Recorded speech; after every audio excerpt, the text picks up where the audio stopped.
विपक्ष के लिए हर तरफ से बुरी खबर आ रही है। बंगाल में टीएमसी के 20 सांसदों ने एनडीए का दामन थाम लिया है, जिसके बाद एनडीए के सांसदों की संख्या 300 पार हो गई है। वहीं पीएम मोदी ने एक बार फिर ये साबित कर दिया है कि उनके सामने किसी भी नेता के लिए टिकना मुश्किल ही नहीं, नामुमकिन है। राहुल गांधी जो पीएम मोदी पर निशाना साधने के लिए भ्रामक और गलत आरोप लगाते हैं, वो अब एक्सपोज हो गए हैं। दर्शकों, देश अब भगवामय हो गया है। आज 22 राज्यों और देश के 78% लोगों के दिलों पर बीजेपी राज कर रही है। दर्शकों, वर्ष 2014 में जब पीएम मोदी भारतीय राजनीति के राष्ट्रीय क्षितिज पर उभरे, तब भारत एक ऐसे दौर से गुजर रहा था जहां अपार संभावनाओं के बावजूद कांग्रेस की यूपीए सरकार के दौरान व्यवस्था के प्रति निराशा, विकास की धीमी गति, भ्रष्टाचार, नीतिगत अस्थिरता के अलावा प्रशासनिक जड़ता जैसी चुनौतियां विद्यमान थी।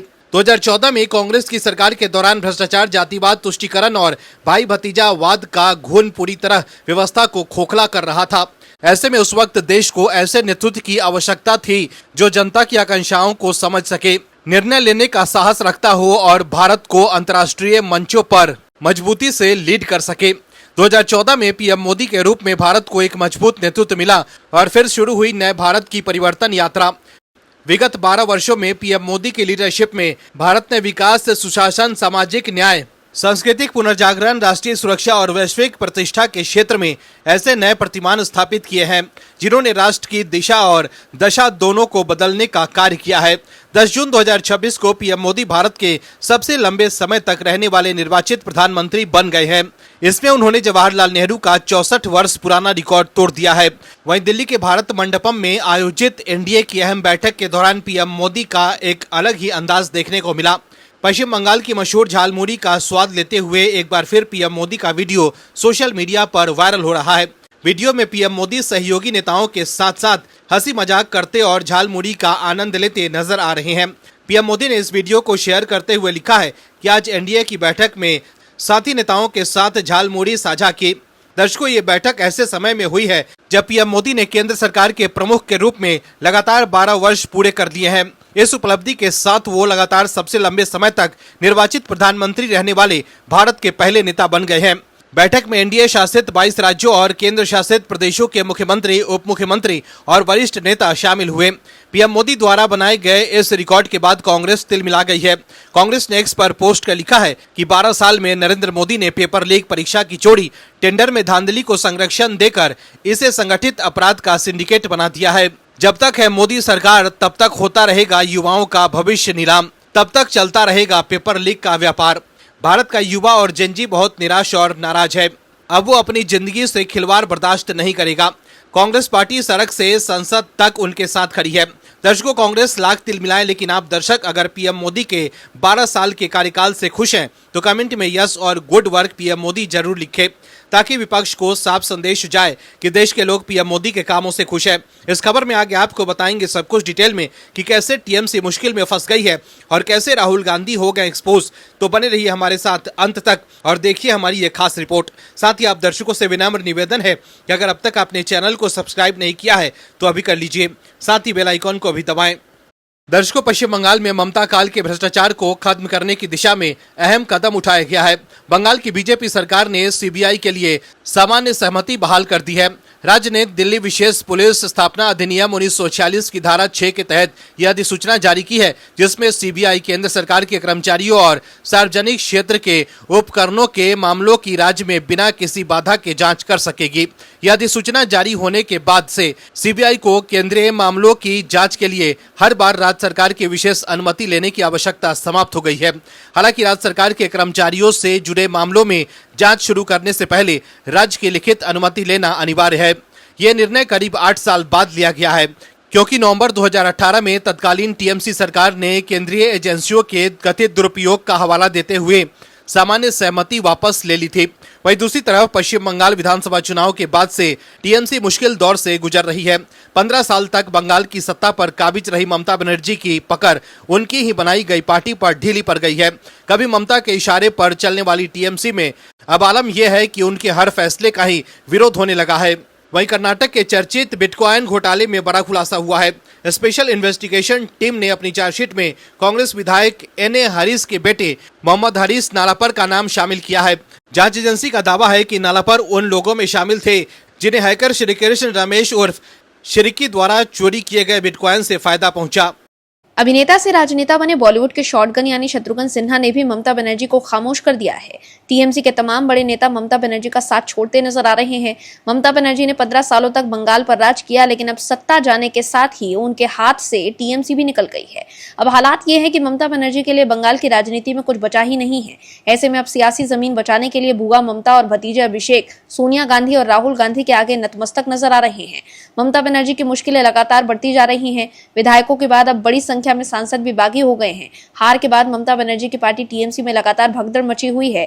एक के बाद एक नेता पार्टी छोड़कर जा रहे हैं। इस बीच मीडिया में सूत्रों के हवाले से कई दिनों से खबर चल रही है कि कांग्रेस पार्टी और सोनिया गांधी ने ममता बनर्जी को अपनी पार्टी का कांग्रेस में विलय करने का प्रस्ताव दिया है। एबीपी न्यूज ने सूत्रों के हवाले से यह जानकारी दी है कि ममता बनर्जी सशर्त इस बात के लिए राजी हो गई हैं। एबीपी न्यूज की रिपोर्ट के मुताबिक सोनिया गांधी की ओर से मिले ऑफर पर ममता बनर्जी तैयार हैं, लेकिन उन्होंने अभिषेक बनर्जी के जरिए राहुल गांधी के सामने कुछ शर्तें भी रखवाई है।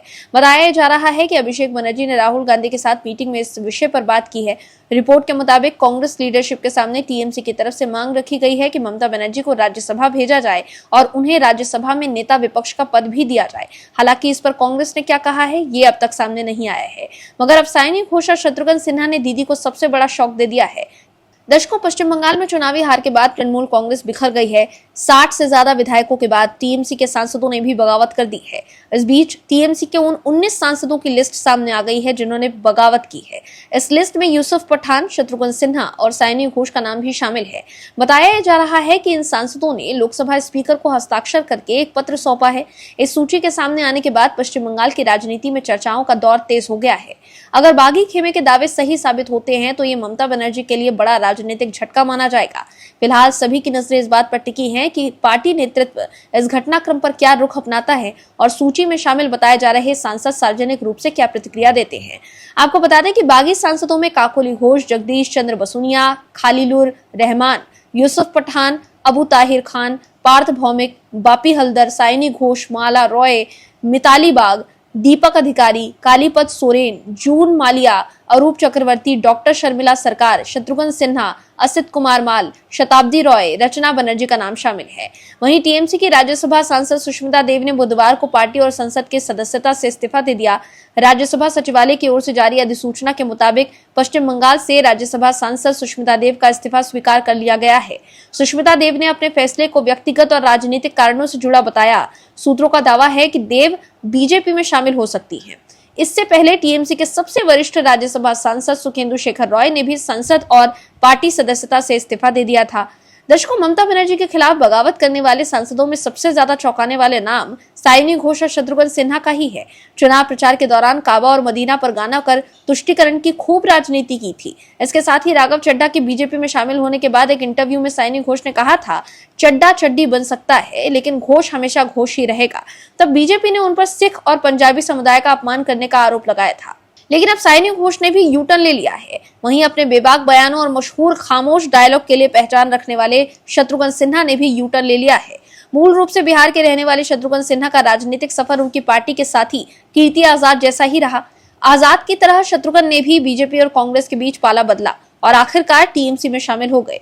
ममता की दरियादिली और बड़ी संख्या में प्रवासी वोटरों की वजह से दोनों नेताओं ने अपना राजनीतिक आधार बिहार से दिल्ली शिफ्ट कर लिया। शत्रुघ्न सिन्हा कभी बीजेपी में हुआ करते थे, लेकिन बीजेपी से बाहर आकर वो बीजेपी पर जमकर निशाना साधते थे, मगर अब मोदी लहर के आगे उन्होंने भी सरेंडर कर ही दिया है। और शत्रुघ्न सिन्हा का ममता बनर्जी से अलग होना दीदी के लिए एक बड़ा झटका है।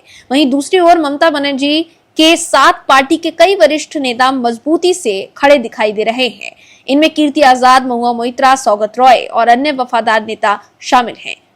काबा और मदीना पर गाना गाने वाली साइनी घोष ने भी ममता बनर्जी को झटका दे दिया है। चुनाव के दौरान ममता बनर्जी की जमकर तारीफ करने वाली साइनी घोष ने सबसे बड़ा यू टर्न ले लिया है। टीएमसी सांसद साइनी घोष भी काकोली घोष दस्तेदार के नेतृत्व वाले बागी गुट में शामिल है। साइनी घोष ने बागी खेमे को अपना समर्थन देते हुए उससे जुड़े दस्तावेजों पर हस्ताक्षर भी किए हैं। बताया जा रहा है कि साइनी घोष ने हाल ही में काकोली घोष दस्तेदार से संपर्क किया था। उन्होंने पार्टी के भीतर चल रहे घटनाक्रम को लेकर अपनी नाराजगी जाहिर की थी। ये सारा घटनाक्रम ऐसे समय में सामने आया है जब मुख्यमंत्री ममता बनर्जी के नेतृत्व वाली टीएमसी अपनी सबसे बड़ी आंतरिक बगावत का सामना कर रही है। कई सांसद पार्टी नेतृत्व की कार्यशैली और फैसलों पर सवाल उठा रहे हैं और अलग गुट के साथ खड़े नजर आ रहे हैं। टीएमसी के 20 सांसदों ने लोकसभा स्पीकर ओम बिरला को पत्र लिखकर अलग व्यवस्था की मांग की है। रिपोर्ट्स की माने तो सबसे चौंकाने वाली बात है, इन सांसदों में साइनी घोष का नाम है, जिन्हें ममता बनर्जी का करीबी माना जाता है। बंगाल विधानसभा चुनाव 2026 में साइनी घोष को टीएमसी ने फायर ब्रांड नेता के तौर पर पेश किया था। वो तुष्टीकरण की राजनीति कर चुनाव में चमकी थी। चुनाव प्रचार के दौरान साइनी घोष का काबा मदीना गाना काफी वायरल भी हुआ था। लिबरल गैंग के लोग उन्हें ममता बनर्जी की छवि वाला नेता बता रहे थे। विपक्ष के तमाम समर्थन सोशल मीडिया पर साइनी घोष के काबा मदीना वाले गाने को जमकर शेयर किया जा रहा था। इसके साथ ही चुनाव में दिए जा रहे उनके भाषण भी खूब वायरल हो रहे थे। विपक्ष के समर्थकों को साइनी घोष का भाषण खूब पसंद आ रहा था। लेकिन अब पार्टी के बागी सांसदों में साइनी घोष का नाम भी शामिल है, जो कि विपक्ष के समर्थकों के लिए एक सबसे बड़ा झटका है। साइनी घोष के जाने से ममता बनर्जी और अभिषेक बनर्जी के लिए भी बड़ा झटका लगेगा। पहले ही पार्टी के बड़े बड़े सांसद अलग हो चुके हैं। इनमें ममता बनर्जी की करीबी सांसद सुष्मिता देव भी शामिल हैं, जिन्होंने पार्टी से इस्तीफा दे दिया है और इसके बाद असम के मुख्यमंत्री हिमंता बिस्वा शर्मा से जाकर मुलाकात की। ऐसे में कयास ये लगाए जा रहे हैं कि सुष्मिता देव जल्द ही बीजेपी ज्वाइन कर सकती हैं। पश्चिम बंगाल में विधायक दल में बिखराव के बाद टीएमसी संसदीय दल में टूट कंफर्म हो गई है। टीएमसी के 20 सांसदों ने लोकसभा स्पीकर ओम बिरला को पत्र लिखकर संसद में अलग व्यवस्था देने की मांग की है। लेकिन साइनी घोष के बागी गुट में शामिल होने से विपक्ष के समर्थकों को जबरदस्त मिर्ची लगी होगी, क्योंकि विपक्ष के समर्थक जिस भी नेता ने बयान और वीडियो को सोशल मीडिया पर शेयर कर बीजेपी पर निशाना साधते थे, वो पलटी मारकर बीजेपी के साथ हो जाते हैं। पहले आम आदमी पार्टी के सांसद राघव चड्ढा ने बीजेपी का दामन थामा और अब साइनी घोष भी एनडीए में शामिल हो रही हैं।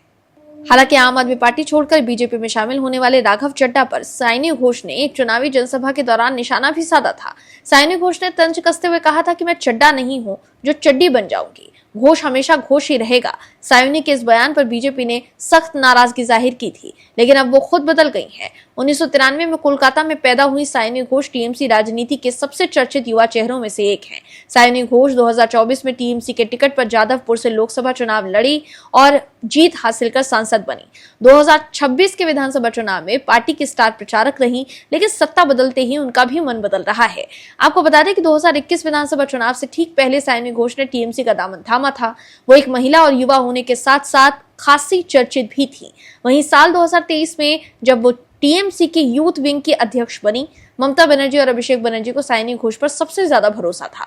हार के बाद भी जब विधायकों के टूट की खबर सामने आई तो ममता ने साइनी पर भरोसा जताते हुए उन्हें पार्टी में अहम पद की जिम्मेदारी सौंपी थी। लेकिन ममता बनर्जी के सबसे करीबी और भरोसेमंद युवा नेता ने भी उनका गुरूर तोड़ दिया है। स्ट्रीट फाइटर और सबसे प्यारी लड़की के नाम से पुकारे जाने वाली ममता बनर्जी, जिसे अपनी छोटी बहन की तरह मानती रही हैं, उन्हीं साइनी घोष ने ममता बनर्जी को धोखा दे दिया है। ऐसे में आप दर्शक समझ सकते हैं कि ममता बनर्जी के लिए अब बंगाल की राजनीति में कुछ भी नहीं बचा है।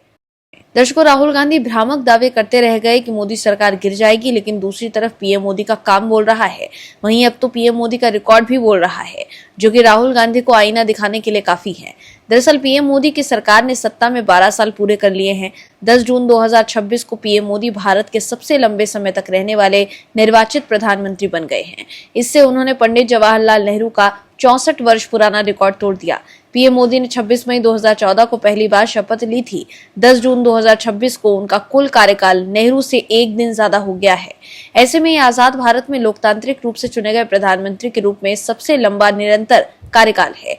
वहीं इसी ऐतिहासिक उपलब्धि को चिन्हित करने के लिए बीजेपी, एनडीए और सरकार स्तर पर देश भर में कार्यक्रम, समारोह और जश्न का आयोजन कर रही है। मोदी सरकार ने अपने दूसरे कार्यकाल की शुरुआत में ही 5 अगस्त 2019 को जम्मू और कश्मीर के लिए संविधान में अनुच्छेद 370 के तहत विशेष प्रावधान को खत्म कर दिया। इससे जम्मू और कश्मीर को मिला विशेष दर्जा हमेशा के लिए खत्म हो गया। तो देखा आपने कैसे पीएम मोदी को जनता का साथ मिल रहा है, जिससे वो रिकॉर्ड पर रिकॉर्ड बना रहे हैं। लेकिन राहुल गांधी भ्रामक दावों के जरिए सत्ता हथियाना चाहते हैं। अपने बयानों की वजह से वो सवालों के घेरे में हैं। दरअसल वाराणसी की स्पेशल एमपी एमएलए कोर्ट ने मजिस्ट्रेट कोर्ट का यह आदेश रद्द किया, जिसमें कांग्रेस नेता राहुल गांधी के खिलाफ एफआईआर दर्ज करने की मांग वाली शिकायत खारिज कर दी गई थी। ये शिकायत अमेरिका में 2025 में हुई इंटरैक्टिव सेशन के दौरान भगवान राम को पौराणिक पात्र बताने वाली उनकी कथित टिप्पणी को लेकर की गई थी। एडिशनल डिस्ट्रिक्ट और सेशंस जज यजुवेंद्र विक्रम सिंह ने रिवीजन याचिका पर सुनवाई करते हुए संबंधित मजिस्ट्रेट को निर्देश दिया कि वो सुप्रीम कोर्ट और हाई कोर्ट के फैसलों को ध्यान में रखते हुए मामले की फिर से सुनवाई करें और उसके बाद आदेश पारित करें। ये रिवीजन याचिका वकील हरिशंकर पांडे ने दायर की थी, जिसमें चीफ जुडिशियल मजिस्ट्रेट के 28 नवंबर 2024 के उस आदेश को चुनौती दी गई जिसके तहत राहुल गांधी के खिलाफ एफआईआर दर्ज करने की उनकी याचिका खारिज कर दी गई थी। शिकायत में आरोप लगाया गया कि गांधी लगातार सनातन धर्म के पिछले अवतारों और महान प्रतीकों के बारे में बेतुके बयान दे रहे हैं और सनातन धर्म में विश्वास रखने वाले हिंदुओं का अपमान करते रहते हैं। साथ ही ये हेट स्पीच यानी नफरत फैलाने वाला भाषण के दायरे में भी आता है। शिकायत में अप्रैल 2025 में सुप्रीम कोर्ट द्वारा की गई उन टिप्पणियों का भी जिक्र किया है, जिसमें कोर्ट ने वीडी सावरकर के खिलाफ गांधी की कथित टिप्पणियों पर नाराजगी जताई थी। तो देखा आपने कैसे राहुल गांधी चौतरफा घिर गए हैं। Bureau report OMH news. आप दर्शकों से विनम्र निवेदन है कि चैनल को सब्सक्राइब जरूर करें